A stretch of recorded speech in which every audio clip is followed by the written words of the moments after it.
G.A.M.E 365 podcast. I got my Cuddy, Ike Watson, man. How you doing, bro? What's happening, Cuddy? Yeah, one love, you know, man. You know I'm doing real good, real That's swell. good. That's good. It's a blessing, man. I'm glad you guys came through. You know, it was a matter of time. We've been talking about it for a minute, so you know, it happened, you know, at the right time and shit, though. Absolutely. You know, let everybody know where you're from and tell them a little bit about yourself and you know what you got going on to start with. You know. Yes, sir, man. Name's Ike Watson, straight from Seattle. Grew up between Federal Way and West Seattle. A lot of people know me from being from West Seattle, doing football. Went to O'Day High School, balled out. Guarantee. Went to Eastern Washington University, played there, and then transferred. Went JUCO, came back.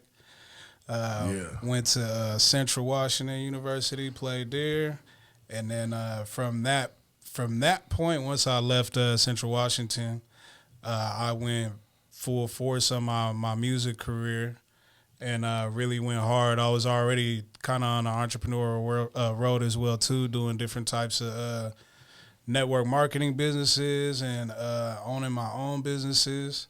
Or you know, shoot, a lot of those failed, but shoot, you press play on those though. That's the key thing though. Yeah, you know? that's exactly what I was about to say. But I pressed play and then went after it.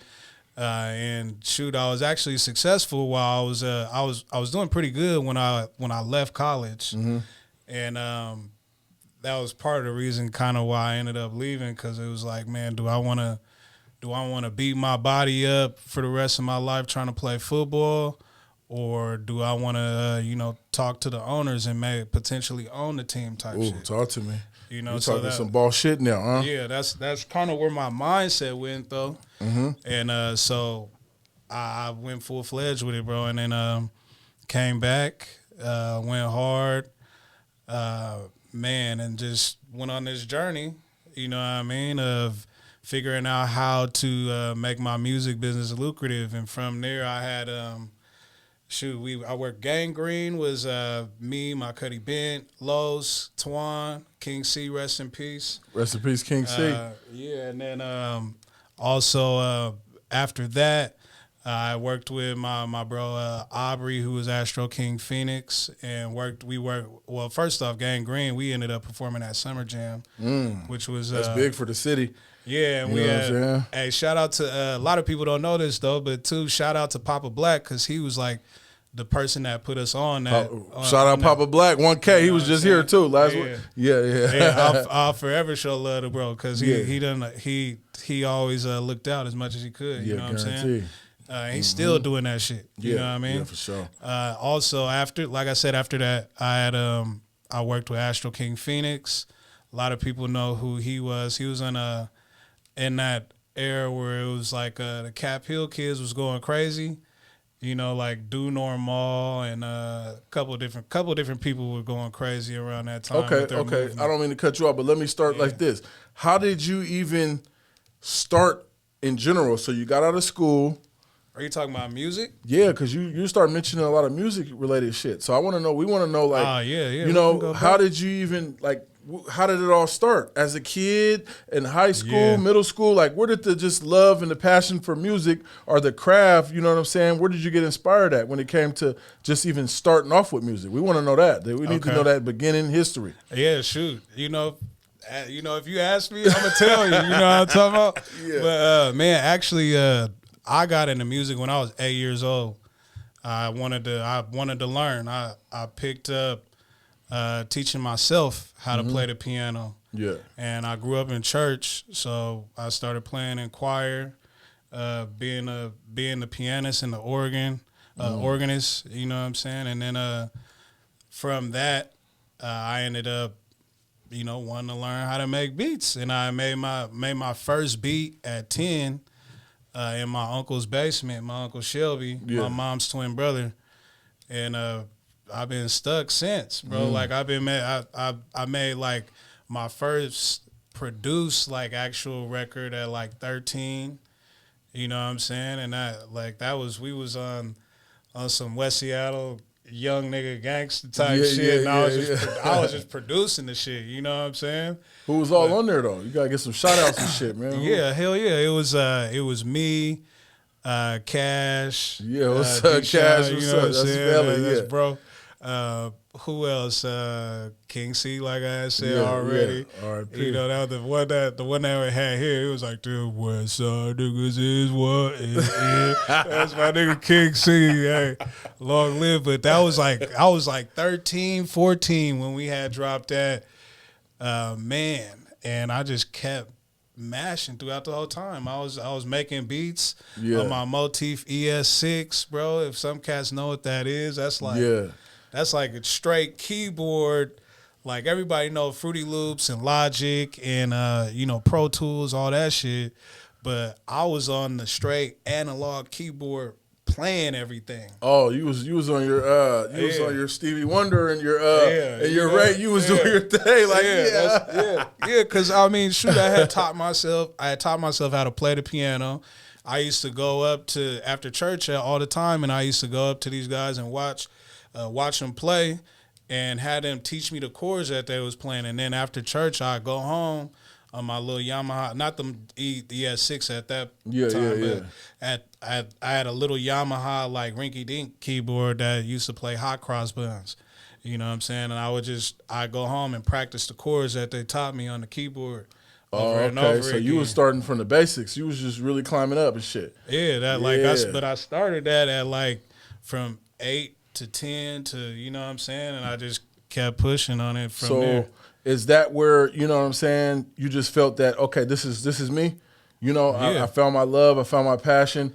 I'm going to stick with it. I got family, I got associates, I got friends who, you know, love what I'm doing. You know, we got a group, or, you know, not an official group, but you guys got, you know what I'm saying, a group of individuals that you can, you know what I'm saying, give your music to, plus you recording and shit that you can go to work and put your shit out, or just let the family hear it. It don't matter. Yeah.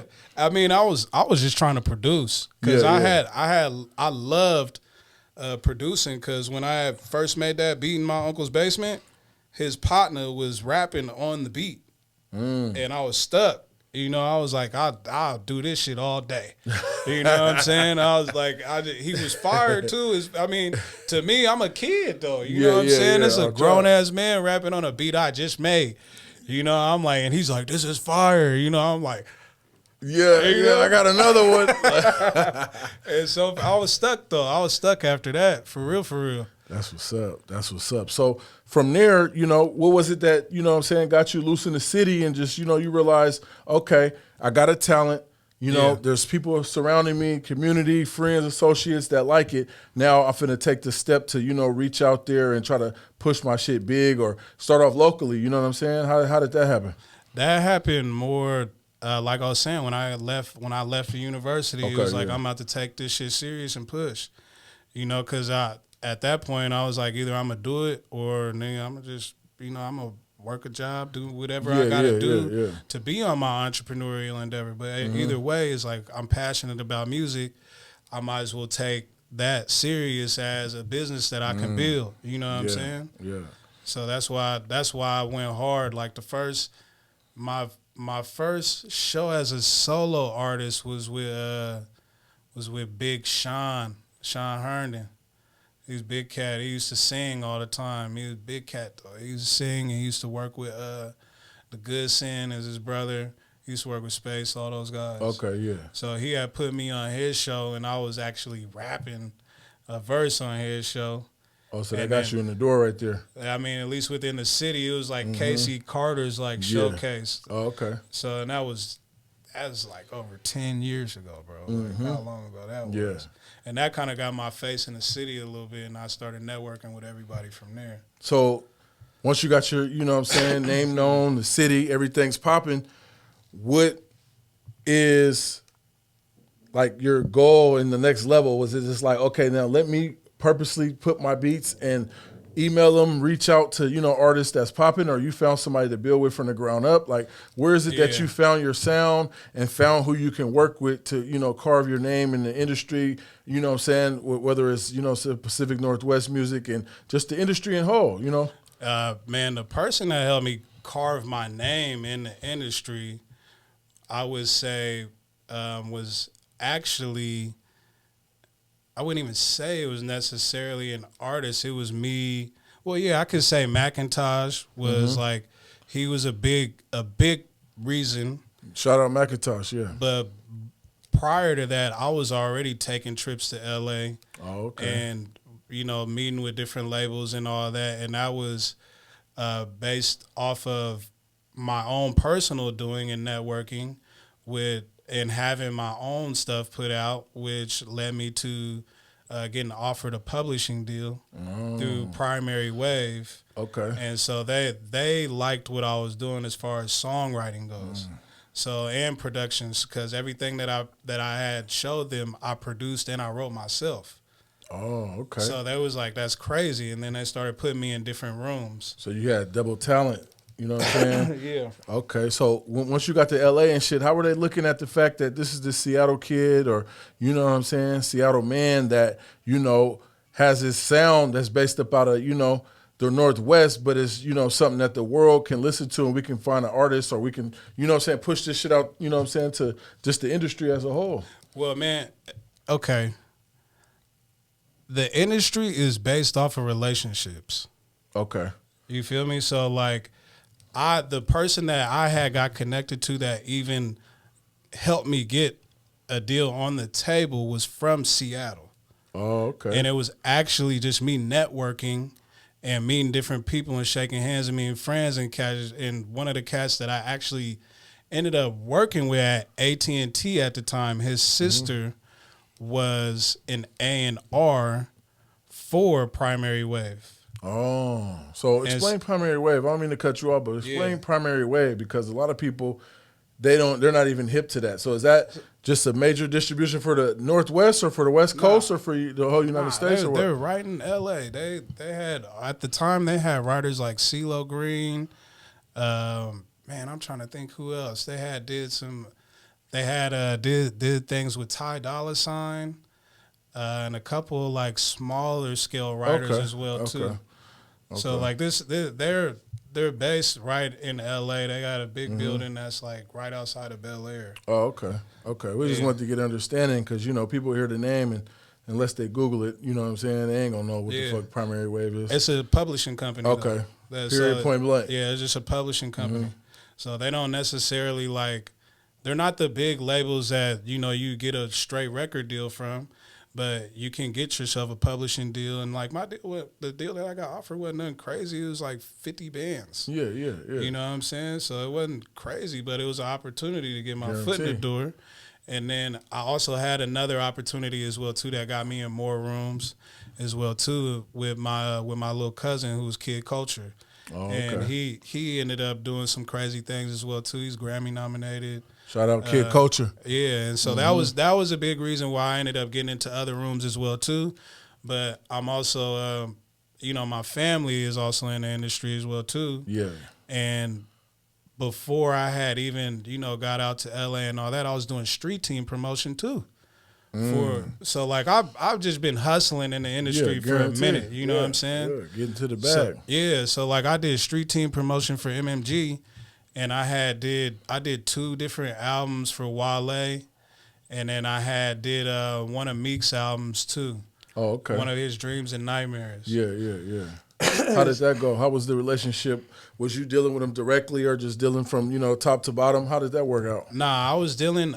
I mean, everything that I repost and all that stuff would be straight direct to MMG, but I was working with their promotional company. Oh, okay. And the dude's name that I was working with, his name was Lex. Okay, yeah. But man, my cutty that is now the, you know, like VP of A&R at Sony Epic. He put me in position to even, like, that was his job. Oh, okay. And then he passed it off to me. You know what I'm saying? And I took it serious. Yeah, you know what I mean? And so I kept hustling the relationships as I kept building. I just kept networking and hustling different relationships. You know what I'm saying? Yeah. That's why I'm sitting there saying the industry is based off of relationships. You're networking and shit. Yeah, you know what I'm saying? So if I'm a blow, okay, we'll get there later. Yeah, I'm getting ahead of myself. You know okay, what I'm saying? Well, listen though. So speaking of relationships, how did that curve, you know what I'm saying, into dealing with women and shit though?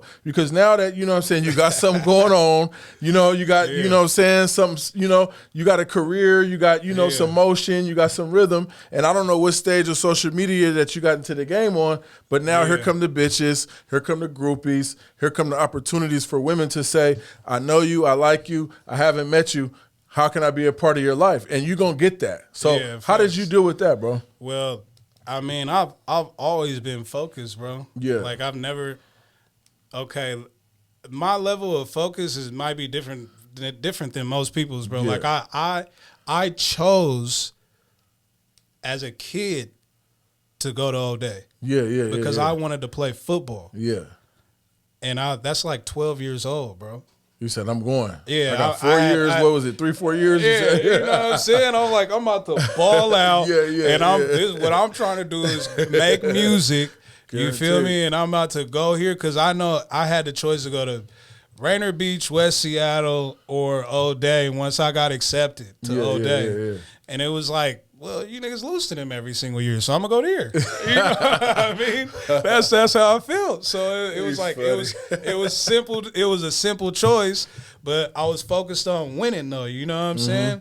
But the other thing is, bro, I'm focused on like creating something. Like my end goal is way bigger than like a female trying to offer me anything. Yeah. You know what I'm saying? You're hopping the carrot and the stick. Yeah, no, you're hopping on this train. If you're gonna hop on this ride, you're gonna contribute to what I got going on. Yeah. You know, and if you can't do that, then we might as well part ways. Yeah, exactly. You know? Okay, I dig that. I dig that. But also, I'll say this as well too. During a lot of my successes, while I was going through the industry, I was married at the time too. Oh, okay. Yeah, so like I was heavily dedicated. I got married young. And I was heavily dedicated to my grind. Yeah. You know what I'm saying? So there wasn't really like, of course it was pretty women everywhere. You know what I'm saying? You know, shout out to Lily. Yeah. You know what I'm saying? She was bringing them up. She was bringing them to Clatter and Did all the time. You know what I'm talking about? She was bringing them to Clatter and Did all the time. We had all the artists coming through. You know what I'm saying? She was direct pipeline for the bad bitches. So now that, you know what I'm saying, you're mixed into the industry, you know, you're putting on for Seattle in your own right. Yeah, yes, sir. You know, you married, you focused. What else where's your mindset at now? Like, so what was the next level? Okay, so because you got other ventures going on and you got other things going on that you're involved with. You're not just a one-trick pony. You know, some people only rap. They can't do nothing if they're not on the microphone. Yeah. So it's like, from there, where did your life take a turn towards the entrepreneurship and just, you know, networking and communicating with different ventures and different opportunities? Well, I built the relationships, right? So those weren't going nowhere because I was going to keep them. Yeah. Because I had already been in the rooms, I already met the people, you know what I mean? And I already exchanged numbers, all that shit. So they're like, now that relationship's mine. You know what I mean? So I keep that relationship as long as I'm willing to keep it fresh and build on it. Like I'm gonna be there, you know what I mean? And I'll keep myself top of mind. But as far as like what brought me to like the entrepreneurial like straight route, I already had that type of mindset. But I ended up being like exposed to some of the things in the industry that I did not like and did not agree with, and I took it upon myself, and I got burnt really bad too. Throughout that process, you know what I'm saying, and part of it was my fault. So you mean like contract wise, like, you know, just taking people's word over, you know what I'm saying, taking people's word, and then, you know, trying to be a good dude in the midst of that as well too, and then also just not being wise enough yet. You know what I'm saying? So it's like if somebody's a little more seasoned in something and you think you might be seasoned, they still might get you. Yeah, they think everybody's green to a point, you know what I'm saying, in certain endeavors. And so I was green to a point and got hit, you know what I'm saying, and lost a lot, right? And so once I had came back, when I was having all those trips in LA back and forth, I didn't take my deal because there was a lot of stipulations behind it, as far as like it sounds crazy, bro, but like I was getting asked to like lie about my age, change my image, like a bunch of different shit. They're trying to turn you into a character. Yeah, and so I wasn't with it. Yeah. You know, and I was like, why do I need to do that if what brought me to the table was me anyways? Yeah. So why, and then, you know, their whole vision is like, oh, you know, we can market you this way. You know, we can sell, what sells is this. And, you know, and I was kind of like, nah. They were trying to groom you into somebody that you didn't see yourself becoming. Yeah, and then you know, I had two different deals on the table because my little Cuddy was doing his thing, and his management was trying to offer me some as well too. And then, like I said, I was working at AT&T at the same time. Oh, okay. So combined with both of these, it was like $75,000. You know what I'm saying? And I'm already making 60 to 70 at AT&T just doing sales. Yeah, yeah. So I can take this, you know, $50,000, $75,000 one time, you know what I'm saying, and get raped on my publishing. Yeah. And never see another check again for hella long until I gotta buy myself out of my deal. Or stay down for what you believe in and what you know is right. Yeah, you know what I'm saying? And at that same point in time, at that same point in time when all that was going on, I was already like communicating with bro McIntosh and was like, bro, we should lock in. He thought I was talking about a verse because he had knew I was, you know, I rapped and I sung and all that. And I was like, nah, bro, you need to lock in with me on beats. Oh. And he was like, beats? And I was like, yeah, nigga, you need to lock in. I'm trying to produce for you, bro. Yeah, yeah. And he was like, all right. You know, he was like, all right, well, let's try it. You know, and so we did one record called Extra, and I produced that record, and that shit I got like over 100,000 streams, and it was one of his best trap records. Oh, okay. Yeah, and he was like, well, shit, let's lock in. Yeah, you know what I'm saying? Yeah. He's a believer now. So didn't you guys? Am I not? If I'm mistaken or not mistaken?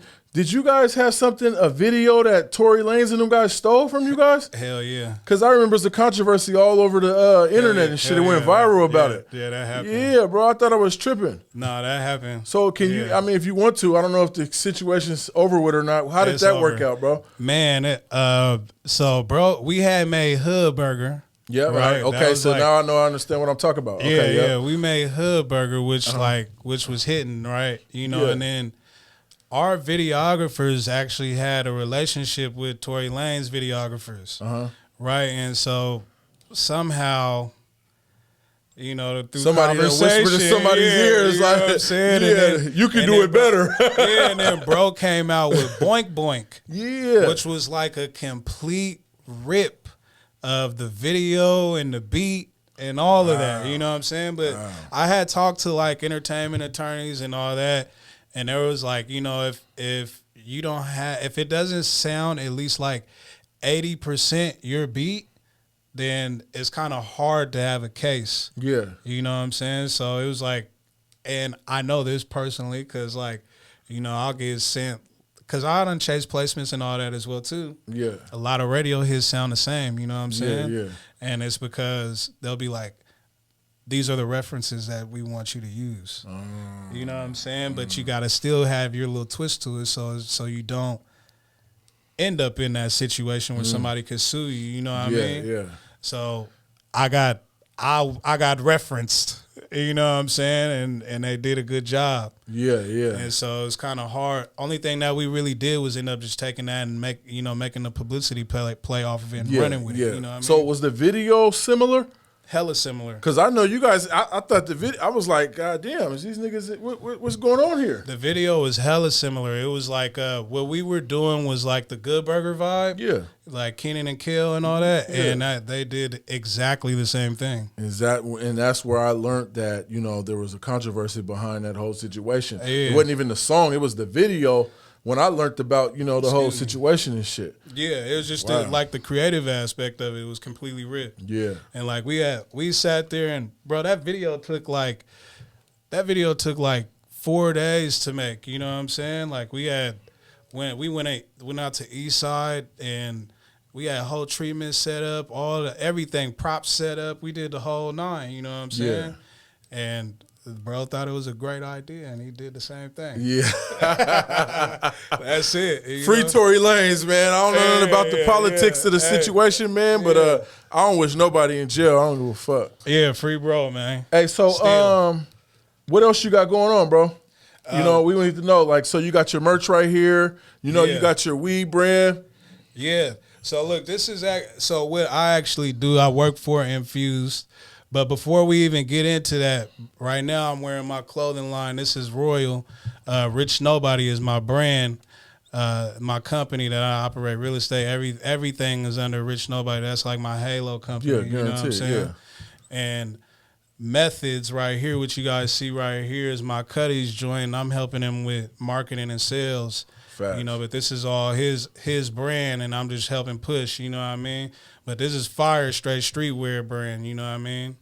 My company, Rich Nobody, what I base my whole thing off of is my mission statement with my company is teaching, you know, producers, artists, just a creative period to having that entrepreneurial mindset. Yeah. The positive mindset is the only way to win in the industry. Okay. You know, because at the end of the day, it's not getting a deal is like getting a bank loan or a business loan. Yeah. You know what I'm saying? If you go to a deal and they want to give you not a deal, but you go to a label and they want to give you $1 million, they gonna want $1 million plus back. You know what I'm saying? Because they fronting you. Yeah, exactly. You know what I mean? So it's like if you take that, no, you got to give that money back. And the best thing to do is build yourself up, build your business up as an artist through merch, shows, marketing, branding, and knowing how to really operate with that, and knowing how to really connect to your consumer through your brand. You know what I mean? Okay. So that's sure. I mean, if I go to a label and I have to make and they got to do an evaluation on my business. You know what I mean? If they're gonna give me money, they're gonna evaluate my business. So that means how much am I making from shows? What are my ticket sales like? What am I making on tours? Yeah. How much are you making from merch when you get on tour? So that's no 360 deal. That's no 360 type shit. That's me creating leverage for myself when I walk into the label. Okay. If I walk into the label and I'm already making half a pound to a full one, you know what I'm saying? For those that don't know, if I'm making $500,000 to $1 million and I walk into that label, I have leverage. Yeah. Because my business is already making $1 million. So how are you going to contribute to my business? What services can you provide so that we can grow together? That's industry game for a lot of you up and coming artists and shit and producers, and that's just business 101. Yeah. If I get in bed with somebody and I'm gonna do business, like they're gonna want something from it. You know what I mean? Just period. And I need something back. Yeah. So I better walk into the situation with leverage. Okay. And leverage is knowing that your business is fully functional with or without them. Oh, okay. You know what I'm saying? Talk to me. And man, I could go on for days about that shit. And that's why I said that's my mission statement, to let cats know, like, bro, you gotta be sharp. You gotta be on your game, because this shit is 80% business, 20% music. So do you believe that, is there anything you could tell to the young up-and-comers? Because what do you got to study? Do your homework? Do you get up under somebody, a mentor? Or where do they seek out this in Seattle? Or do you think they got to move to Atlanta, New York, L.A., to get that game? Because, a lot of cats in Seattle, people have the game, but a lot of people hug it, so it's not really, for everybody, it's not transparent. You got to be family, close associate, or, saying within the umbrella.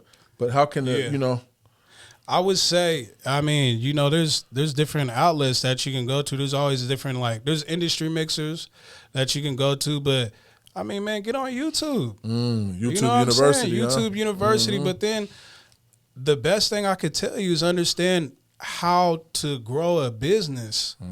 You need to understand what branding is. You need to understand how that's communicated, through marketing. Yeah.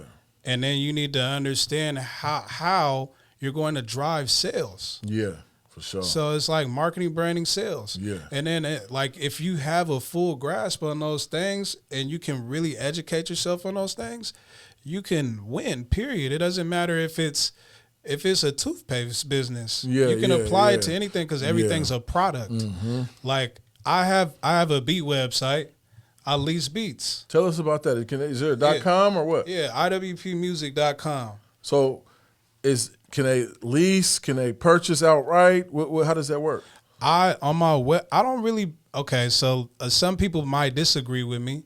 Some people might agree with me. Mm-hmm. If you're an artist that's up and coming, I think that you should only lease beats. Mm. And the reason I'm telling you that as a producer and an artist and somebody that understands the game is because it allows you to have more room for your budget. So if I know that I can get terms on a beat for $30, right? Maybe I get 250,000 streams for that $30 in one video release. Ooh. Right? But that's $30 that I got to pay. And now if I had a budget of what? Maybe I had a budget of $1,500 to 2 bands to be able to make my whole entire project. Yeah. So you make a 6-song EP at $30, that's $180. Yeah, real talk. You know what I'm saying? And now let's talk. The most important thing is marketing yourself and branding yourself, which comes through the video. Okay. So videos are way more expensive than $30. Yeah. So now you got probably about a band or so, or maybe it's maybe you got a videographer that your homeboy or whatever, and maybe he'll be like, bro, just show me, shoot me gas, take me out to eat, whatever. Yeah. Right. So let's say if you got that, or either way, let's say the videos we're sitting at what $180, right? Mm-hmm. We'll say $200.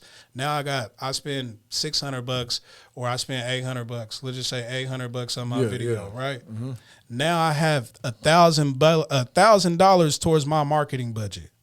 Now I can play. Now I can press play on running ads on YouTube. I can press play on running ads on Instagram, Facebook, Twitter, Snapchat, everywhere.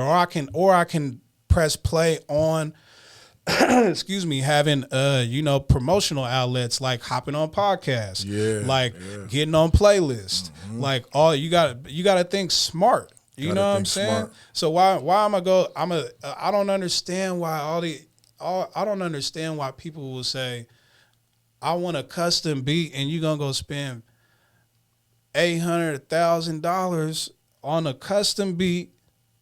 Or less, whoever, I don't know what you're paying for. Yeah. But you're paying a top tier price for a custom beat and you got 2 fans.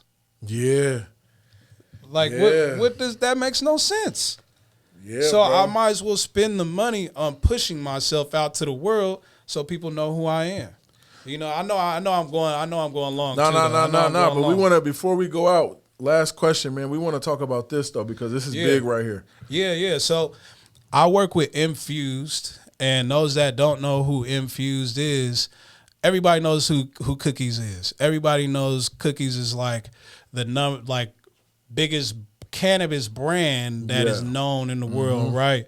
However, Infused is right here from Seattle, and Infused is a cannabis vape company, and they are literally the Cookies of vapes, and they actually are way more profitable in business than Cookies, and people don't even know that. Yeah. And they're right here in the backyard of Seattle. Okay. They're from here. The owner's from here. They're here, Arizona, and they're expanding to New York, Thailand, and a couple other states next year as well, too. Where can they grab this at, though? You can grab this from damn near any dispensary, Zips, Have a Heart, damn near any dispensary you can grab this at. Like I said, a lot of people don't know. A lot of people do know, but certain demographics don't know who Infused is. But like I said, they're more profitable than Cookies, bro. And that's big. That's a big statement, bro. Because they big. Cookies is big. They're popular. Yeah. You feel me? That's like a local hustler has this. He's a local. I'll say a local businessman. You know what I mean?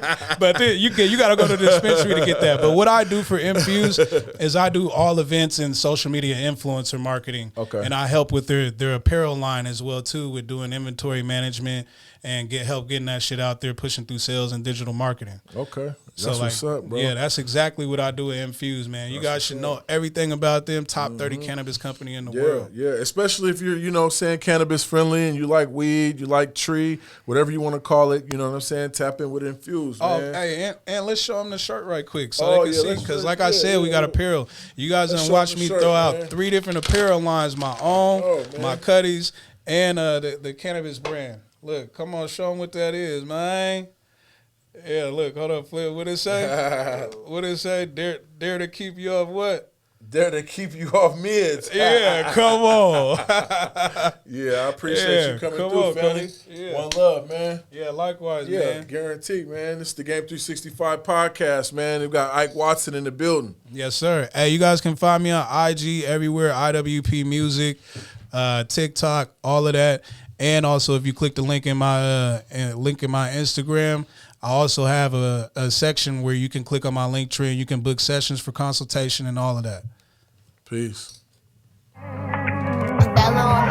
been going through the flames trying to get back. You know a nigga took that pain for the respect. And all these niggas want my chain, but I want my stress. I pray to God that I find my way through this. I say what you